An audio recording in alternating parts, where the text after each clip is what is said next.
예수님의 어머니 마리아는 역사의 새벽을 가져온 여인이라고 할 수 있습니다.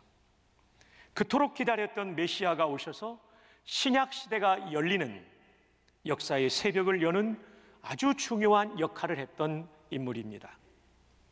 도대체 이분은 어떻게 그 귀한 인물로 하나님께 쓰임받았을 수가 있었을까요? 여기에 대해서 오늘 성경을 통해 살펴보게 될 것입니다. 첫 번째, 마리아는 하나님께서 주목하신 사람이었기 때문에 하나님께 이렇게 중요한 일에 쓰임받으신 겁니다. 여러분, 주목이라는 단어를 한자로 보면 쏟아부을 주자입니다. 그리고 눈 목자입니다. 이 쏟아붓는다는 것은 액체를 말하지만 여기에서는 지금 눈을 쏟아붓는다. 이 눈이 액체가 아니잖아요. 그러니까 전부의 관심을 쏟아붓는다는 뜻으로 우리가 해석할 수 있겠죠. 하나님께서 그 아들을, 당신의 아들을 낳을 여인을 찾으실 때 유독 마리아를 선택하신 이유는 무엇일까요?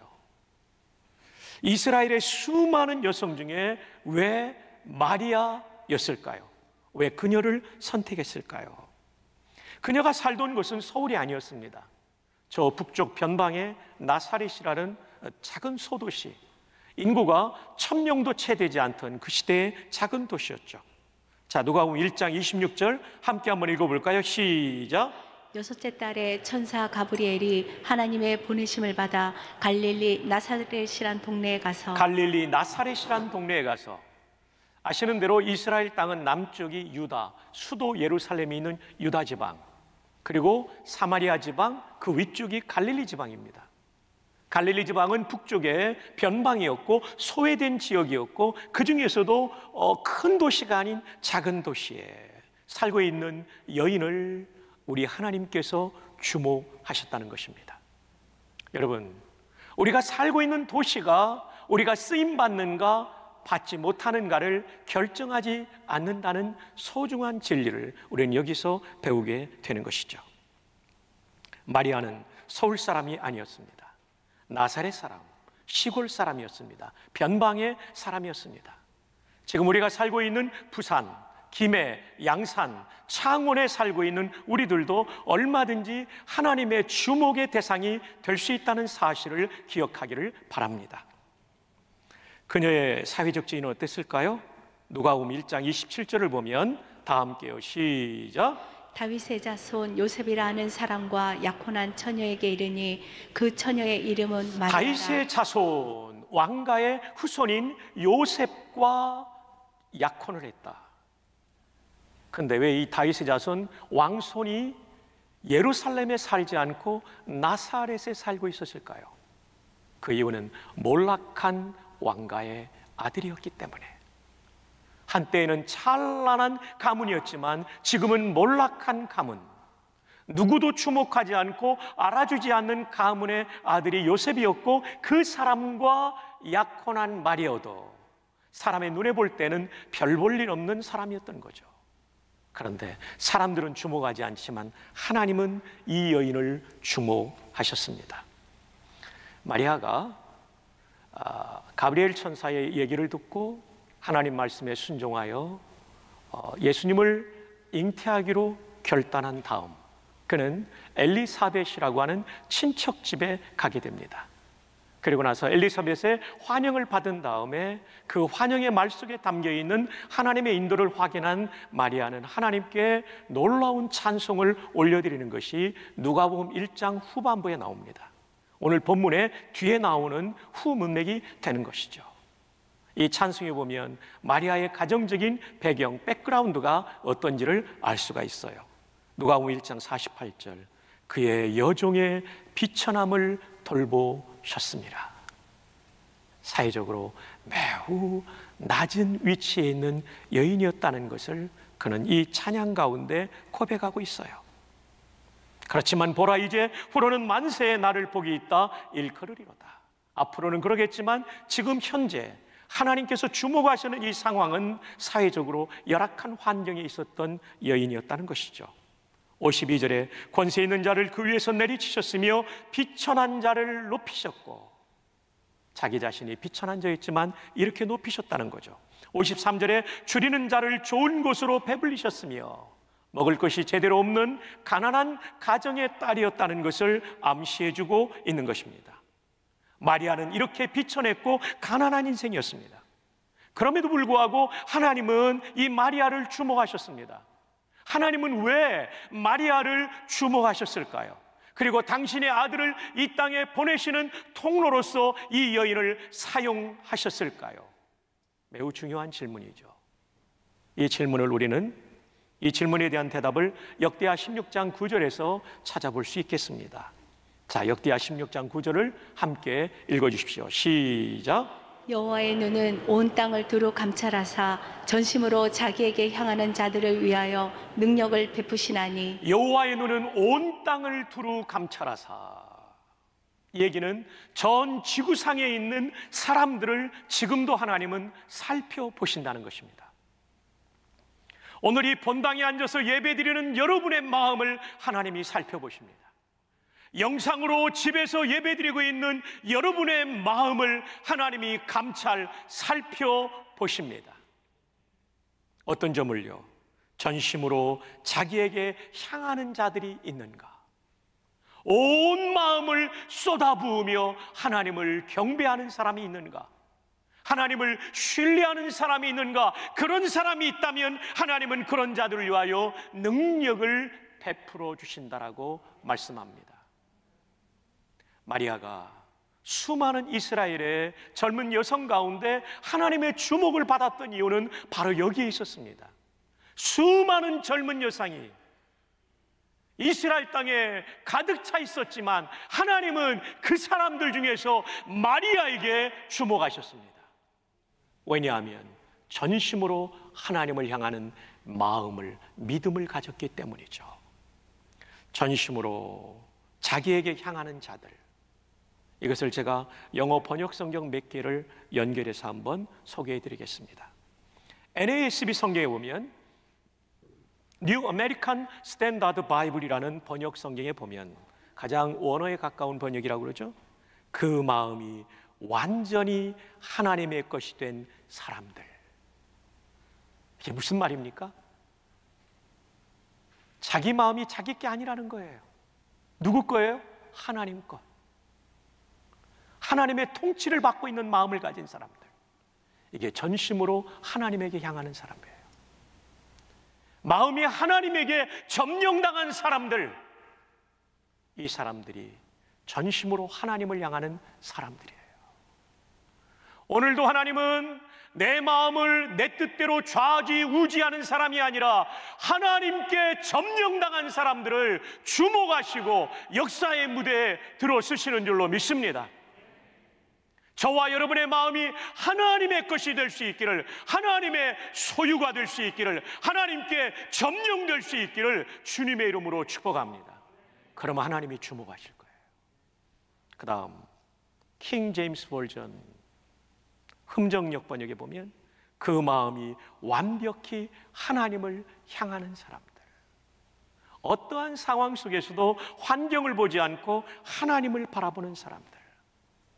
역대하 20장에 보면 여호사밧 왕 때에 유다 나라는 엄청난 군사적 공격을 받게 됩니다. 세 나라 동맹군이 단결해서 쳐들어왔어요. 풍전등화의 위기 앞에 역대하 20장 13절에 여호사밧 왕은 하나님 앞에 이런 기도를 드립니다. 하나님이시여, 이 큰 무리를 우리가 어떻게 대적할 줄 알지 못하옵고 오직 주만 바라보나이다. 이게 바로 전심으로 마음을 하나님께 향하는 사람이죠. 온전히 완벽히 하나님을 향하는 거죠. 그 결과 그들은 놀라운 승리를 거두게 되죠. 싸우지도 않고 이기는. 이게 바로 전심으로 자기에게 향하는 자들의 뜻이 되는 거죠. 셋째로 New International Version이라고 하는 NIV 성경에 보면 그 마음이 완전히 하나님께 헌신된, 커미티드 된 사람들이라고 되어 있습니다. 하나님은 어떤 사람을 주목하십니까? 마음이 완전히 하나님께 헌신된, 바쳐진, 드려진, 하나님이 말씀하시면 나는 무슨 일이든 순종할 준비가 되어 있습니다. 이런 사람이 역대하 16장 9절에 전심으로 자기에게 향하는 자들, 하나님에게 향하는 자들의 뜻이 됩니다. 여러분, 우리가 이런 마음을 가지고 산다면 아무리 변방의 소도시에 산다 할지라도, 아무리 가난하고 비천한 집안의 아들과 딸이라 할지라도 내일은 반드시 하나님께 쓰임받는 복된 인생이 시작될 줄 믿습니다. 하나님이 주목하시는 인생이 되면 현재 상황이 아무리 어렵다 할지라도 내일은 너무나도 기가 막힌 인생을 살아가는 거죠. 멋진 인생을 살아가는 거죠. 오늘 이 자리에도 하루하루를 허덕이며 살아가는 성도들이 있을 것입니다. 아버지가 세상을 떠나고 어머니가 세상을 떠나고 부모님이 이혼한 아들, 딸들이 이 말씀을 들을지 모르겠어요. 사랑하는 여러분이요, 주 안에 사랑하는 여러분이요, 여러분의 상황이 아무리 어렵다 할지라도 하나님께서 주목하시는 인생이 된다면 여러분의 내일은 분명코 소망이 있습니다. 예수님의 어머니 마리아가 그런 사람이었어요. 예루살렘에 사는 사람이 아니었어요. 집안이 풍성하고 부유한 사람이 아니었어요. 사회적 명망이 있는 가문이 아니었어요, 그 당시에는. 그러나 마음을 전심으로 하나님을 향하다 보니까, 하나님께 소유된 마음이 되다 보니까, 하나님께 점령된 마음이 되다 보니까 하나님이 시키시면 나는 무엇이든지 할 수 있습니다 하고 헌신된 마음이 되니까 이렇게 귀하게 쓰임받은 거예요. 오늘 이 말씀을 듣는 모든 성도들이요, 우리의 마음이 이 마음이 될 수 있기를 주님의 이름으로 축복합니다. 그렇다면 하나님은 여러분을 주목하실 것입니다. 그리고 가장 중요한 시대의 새벽을 여는 사람으로 여러분을 사용해 주실 줄로 믿습니다. 둘째, 마리아는 하나님 앞에서 종으로 헌신한 사람이었기 때문에 시대의 새벽을 여는 사람으로, 메시아의 시대를 여는 사람으로 쓰임받게 된 것입니다. 사실 하나님께서 마리아에게 요구하신 것은 여성으로는 받아들이기 힘든 요구였죠. 약혼자가 있는 여인에게 그 약혼자의 아이가 아닌 또 다른 아이를 가지라고 하는 것은 이건 굉장히 무모한 요구일 수밖에 없는 것입니다. 마리아에게 온 가브리엘 천사, 이 가브리엘 천사는, 미가엘 천사는 군사적인 역할을 한다면 가브리엘은 소식을 전하는 역할을 하는데요, 28절에 보면 은혜를 받은 여자여 평안할지어다 주께서 너와 함께 하신다. 29절에 보면 마리아가 이 천사의 말에 놀랍니다. 아니, 내가 은혜를 받았다면 도대체 그것은 무슨 의미인가? 30절에 보면 네가 하나님께 은혜를 입었다라고 말하면서 31절에 그 은혜가 무엇인지를 이렇게 밝혀주고 있어요. 함께 한번 읽어주십시오. 시작. 31절입니다. 시작. 보라, 내가 잉태하여 아들을 낳으리니 그 이름을 예수라 하라. 여성이 아이를 가진다는 것은 복된 일이죠. 복된 일입니다. 예나 지금이나 복된 일입니다. 그런데 약혼한 여자가 약혼자의 아이가 아닌 또 다른 아이를 가진다, 이거는요 매우 위험한 사건입니다. 지금 이 시대도 약혼자의 아기가 아닌 아이를 임신한다는 것은 큰 사고가 일어난 거고 사고 친 것입니다. 그러나 그 옛날에는 이건 매우 위험한 대형 사고를 친 것입니다. 그 당시의 문화로 보면 돌에 맞아 죽을 일을 저지른 것입니다. 지금 하나님께서 마리아에게 주신 은혜는 사실은 사람의 눈으로 볼 때는 은혜가 아닙니다. 하나님의 눈으로 볼 때는 은혜고, 지금 2000년 지나고 보니까 이것이 은혜지만 그 당시에 사람의 눈으로 볼 때는 은혜가 아닙니다. 부도덕한 여인으로 오해받을 수 있었죠. 동네 사람들의 비난을 피할 수 없는 일이었죠. 사람들에게 왕따 당할 만한 일이었죠. 집안 식구들과 집안 어른들도 오해할 일이었죠. 그녀가 다니는 나사렛 교회 청년부 자매들에게 가십거리가 될 수 있는 일이었죠. 그녀가 다니는 나사렛 교회 담임 목사도 이해하기 어려운 일이었죠. 물론 그 당시에는 교회가 아직 시작되지 않았기 때문에 회당이었지만 제가 편의상 이렇게 말하는 거예요. 무엇보다도 약혼자 요셉이 오해하고 분노할 만한 일이었습니다. 근데 오늘 성경에 보면 이 문제를 약혼자인 요셉과 상의하기도 전에, 그리고 가정에 이 내 인생에 매우 중요한 부모님과 의논하기도 전에 마리아는 이 하나님의 말씀에 예라고 답합니다. 왜냐하면 하나님의 말씀이기 때문입니다. 하나님의 말씀이기 때문에 사람과 의논하기 전에 예라고 답하는 거예요. 여러분, 여러분의 인생에 매우 중요한 시점이 있습니다. 하나님의 말씀이 주어질 때 좌고우면하지 말고, 사람과 어떤 면에서는 의논하지 말고 예라고 답할 수 있기를 바랍니다. 놀라운 역사가 시작되는 거죠.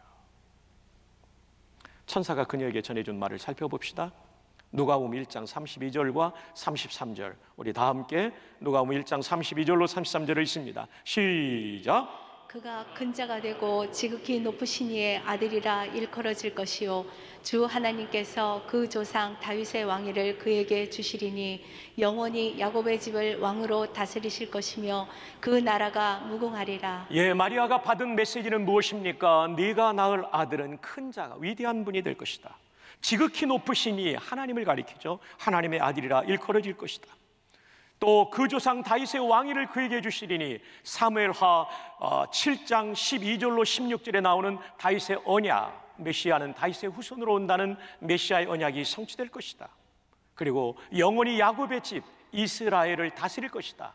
신약의 이스라엘인 교회를 다스릴 것이다. 그 나라가 무궁할 것이다. 그 하나님의 나라가 교회를 포함한 전 우주를 통치하시는 예수 그리스도의 왕권이, 네가 낳을 아들의 왕권이 끝이 없을 것이다.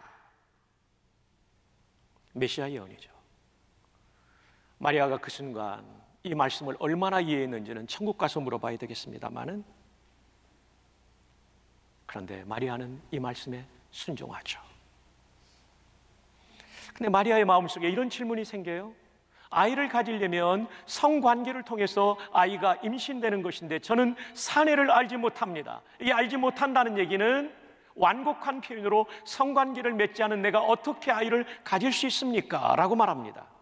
이때 천사가 지극히 높으신 이의 능력이 너에게 임신을 가능하게 할 것이다. 그러면서 하나의 예를 들어줍니다. 36절에 그 내용이 나오는데, 보라, 내 친족 엘리사벳이 나이 늙도록 아이를 가지지 못했지만 최근에 아이를 가져서 벌써 임신 6개월이 되었다. 아이 가질 수 없는 노인이 아이를 가질 수 있다면 아이 가질 수 없는 처녀가 하나님의 능력으로 아이를 가질 수 있지 않겠느냐. 이 말에 마리아는 마음이 움직이기 시작합니다. 그러면서 누가복음 1장 37절에 천사는 이런 말씀을 합니다. 대저. 이 대저는 강서구 대저동이 아닙니다. 대저동은 큰 대자에 물가 저자입니다. 삼수변의 놈자자죠. 큰 물가라는 얘기죠. 큰 물가. 그렇죠. 낙동강변에 있는 도시니까, 마을이니까 대저동이 맞는 거예요. 여기 성경에 나오는 대저는 큰 데에 해당할죠. 대체로와 크게 해당되다. 뭐 명료하게 이 문맥이 풀이가 되지 않아요? 근데 영어로 보면 for, because의 뜻이에요. 왜냐하면 호티, 헬라 말이죠. 호티도 because의 뜻도 있고 that 이하를 이끄는 that가 되기도 합니다. 접속사가 되는 거죠. 자, 근데 여기서는 왜냐하면으로 해석해야 됩니다. 자, 그러면 1장 37절을 다시 한번 띄워놓으십시오. 대저, 이걸 왜냐하면으로 바꾸면, 왜냐하면 네가 아이를 가질 수 있다. 엘리사벳도 가졌다. 왜냐하면 하나님의 모든 말씀은 능하지 못하심이 없느니라. 못하심이 없다. 이중부정은 강한 긍정입니다. 그러니까 하나님의 말씀을 반드시 이루어진다. 마리아가 거기서 아멘 하는 거죠. 여러분처럼. 처녀가 아이를 가진다는 것은 이건 사건이죠. 사고죠.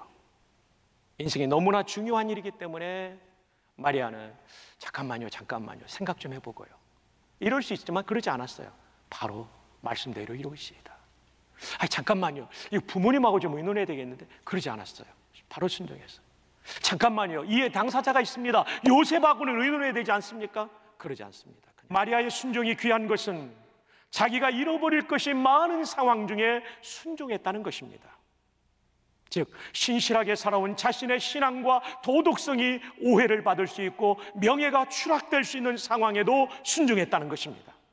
둘째, 사랑하는 약혼자 요셉을 잃어버릴 수 있음에도 불구하고 순종했다는 것입니다. 세 번째, 부모님과 일가 친척에게 버림받을 수 있는 상황에도 순종했다는 것입니다. 네 번째, 결정적으로 최악의 경우에는 내 목숨을 잃어버릴 수 있는 상황에도 이 여인은 순종했다는. 세 번째는 하나님을 먼저 만난 멘토를 따르는 사람이었습니다.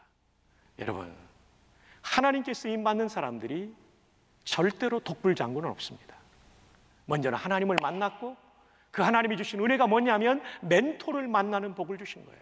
저와 여러분의 인생을 가만히 뒤돌아보십시오. 혼자 여기까지 왔습니까? 아니요, 절대 아닙니다. 저도 수많은 멘토의 도움을 받아, 먼저는 하나님의 은혜요, 두 번째로는 멘토의 도움을 받아 여기까지 온 것이죠. 하나님께 쓰임받는 사람, 멘토를 소중히 여기는 사람입니다. 자, 마리아의 멘토가 오늘 본문의 뒷부분에 나타납니다. 천사가 떠난 다음에 그는 엘리사벳, 자기 친척, 제사장 사갈의 아내인 엘리사벳이 친척이었는데 아기를 가진 지 세례 요한을 잉태한 지 6개월이 되었다는 소식을 듣고 엘리사벳의 집을 향하여 달려갑니다. 왜냐하면 엘리사벳이 멘토가 될 수 있다고 생각하고 달려가는데, 여러분 39절에 보면요, 빨리 달려갔다고 되어 있어요. 어디로요? 산골 마을로. 산골 마을로 달려갔더니 얼마나 힘들었겠어요? 빨리. 여기서 그녀의 멘토를 만나려는 간절함을 읽어낼 수가 있는 것이죠. 엘리사벳을 만나니 엘리사벳이 이런 말을 합니다. 자, 누가복음 1장 42절로 43절 한번 읽어주십시오. 시작. 큰 소리로 불러 이르되 여자 중에 내가 복이 있으며 내 태중의 아이도 복이 있도다. 내 주의 어머니가 내게 나오니 이 어찌된 일인가. 와, 엘리사벳이요, 보통 소리가 아니에요. 여러분 영어로 보면요, She cried out with a loud voice. 그녀가 소리쳤는데 어떻게 소리쳤냐면요, 큰 소리로 loud voice and said. 그리고 나서 말했다는 거예요. 그 내용이 뭡니까? 여자 중에 내가 복이 있다. 내 태중의 아이도 복이 있다. 그리고 너는 내 주의 어머니다. 마리아가 얼마나 신났을까요? 엘리사벳을 통하여 조금 전에 받았던 하나님의 말씀이 사실임을 확증받는 시간입니다. 좋은 멘토는 하나님의 말씀을 확증해주는 사람입니다. 세상적인 가치관에 찌들어가지고 세상적인 어떤 편법과 세상적인 그 어떤 얘기를 해주는 사람이 아니죠.